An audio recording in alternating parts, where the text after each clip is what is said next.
অন্যতম পর্যটন কেন্দ্র হিসেবে পরিচিত দীঘার সেই দীঘায় এবার পর্যটককে ধর্ষণের অভিযোগ সামনে আসছে। সঙ্গীকে বেঁধে রেখে মারধর করে এবং তার সামনেই মহিলাকে ধর্ষণ করা হয় বলেই অভিযোগ সামনে আসছে। হোটেলের ঘর দেখানোর নাম করে ডেকে নিয়ে গিয়ে মহিলাকে ধর্ষণ করা হয়। দীঘার কাছে রতনপুরে নিয়ে গিয়ে ধর্ষণের অভিযোগ। যদিও এখনো পর্যন্ত এই অভিযোগে দুজনকে গ্রেপ্তার করা হয়েছে, তবে পুলিশ সূত্রে যা জানা যাচ্ছে আরো দুজন পলাতক।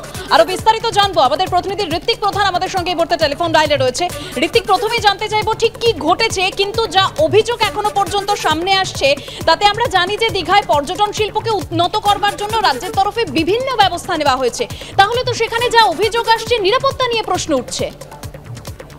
দেখো, যেটা হচ্ছে যে গতকাল কিন্তু এই এলাকারই দুজন কিন্তু দীঘা বেড়াতে যায়। সেক্ষেত্রে তাদের এদিক ওদিক ঘুরতে ঘুরতে সন্ধ্যায় হয়ে যায় এবং সন্ধ্যের সময় তারা যখন হোটেল রুম খুঁজছিল তখনই কিন্তু তাদেরকে হোটেলের ব্রোকার পরিচয় দিয়ে এই যুবকরা আসে এবং তাদেরকে দীঘা থেকে বেশ খানিকটা দূরে রতনপুর নামে একটি এলাকায় নিয়ে যায় এবং সেখানে নিয়ে যাওয়ার পরে এদেরকে গাছে বেঁধে রেখে প্রচন্ড পরিমাণে মারধর করা হয় এবং তার সঙ্গী যে ছিল তার সমস্ত জিনিসপত্র ছাড়িয়ে নেওয়া হয় এবং তারই সামনে সেই মহিলাকে ধর্ষণ করা হয়, এমনই অভিযোগ করেছেন ওই মহিলা।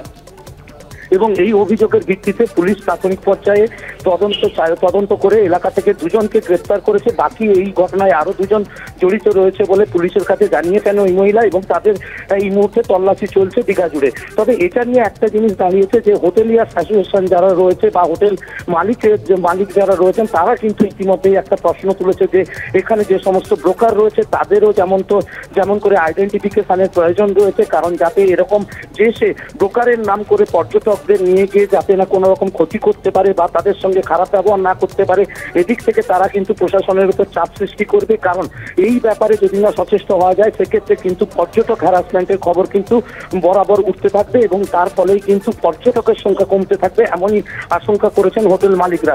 সেক্ষেত্রে কিন্তু দীঘার এই স্থানীয় যারা বাসিন্দা রয়েছে তাদের বক্তব্য এক্ষেত্রে পুলিশের নজরদারি আরো বাড়ানোর প্রয়োজন রয়েছে। কারণ পুলিশ তুমি আমাদের সঙ্গে থাকো, আবারও তোমার সঙ্গে কথা বলবো। দীঘা যে ঘটনা ঘটেছে, যে অভিযোগ সামনে এসেছে, পর্যটককে ধর্ষণের অভিযোগ, সঙ্গীকে মারধর করে বেঁধে রেখে মহিলাকে ধর্ষণের অভিযোগ, হোটেলের ঘর দেখানোর নামে ডেকে নিয়ে গিয়ে ধর্ষণের অভিযোগ সামনে এসেছে।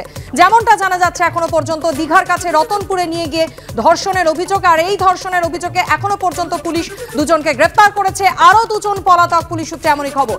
ধৃতরা সবাই দীঘার রতনপুরেরই বাসিন্দা পুলিশ সূত্রে যেমনটা জানা যাচ্ছে।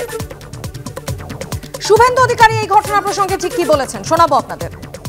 স্বাভাবিকভাবে পুলিশ প্রশাসন ধর্মতলার ধর্নায় ব্যস্ত এবং পুলিশ মেট্রো রেলের কাজ বন্ধ করছে, মুখ্যমন্ত্রী দিল্লি আসবে সেই জন্য। তাই পুলিশের যে কাজ নারী সুরক্ষা এবং আইন শৃঙ্খলা সেটা তারা করে না, সেই কারণেই ঘটনাগুলো প্রতিনিয়ত ঘটছে। এরপরেও পশ্চিমবঙ্গের মুখ্যমন্ত্রীর যদি ন্যূনতম লজ্জা থাকে তিনি এই বিষয় নিয়ে নিশ্চিতভাবে তার রাজধর্ম পালন করবেন, কিন্তু সেটা তিনি করবেন না এবং বিধানসভায় আমরা তুলব। কাল থেকে বিধানসভা আছে, আমাদের মহিলা মেম্বাররা ভীষণভাবে তুলব, আমরা এটা ছাড়ব না। নজর রেখেছি, দীঘায় পর্যটককে ধর্ষণের অভিযোগ ইতিমধ্যেই সামনে আসছে। সঙ্গীকে মারধর করে বেঁধে রেখে মহিলাকে ধর্ষণ করা হয় বলেই অভিযোগ। দীঘার রতনপুরের কাছে নিয়ে গিয়ে ধর্ষণের অভিযোগে এখনো পর্যন্ত দুজনকে গ্রেপ্তার করা হয়েছে। পুলিশ সূত্রে যা খবর আরো দুজন পলাতক, তবে ধৃতরা সবাই দীঘার রতনপুরেরই বাসিন্দা বলেই পুলিশ সূত্রে খবর। হোটেলের ঘর দেখানোর নামে ডেকে নিয়ে গিয়ে ধর্ষণের অভিযোগ, সঙ্গীকে মারধর করে বেঁধে রেখে মহিলাকে ধর্ষণের অভিযোগ, দীঘার কাছে রতনপুরে নিয়ে গিয়ে ধর্ষণের অভিযোগ সামনে আসছে।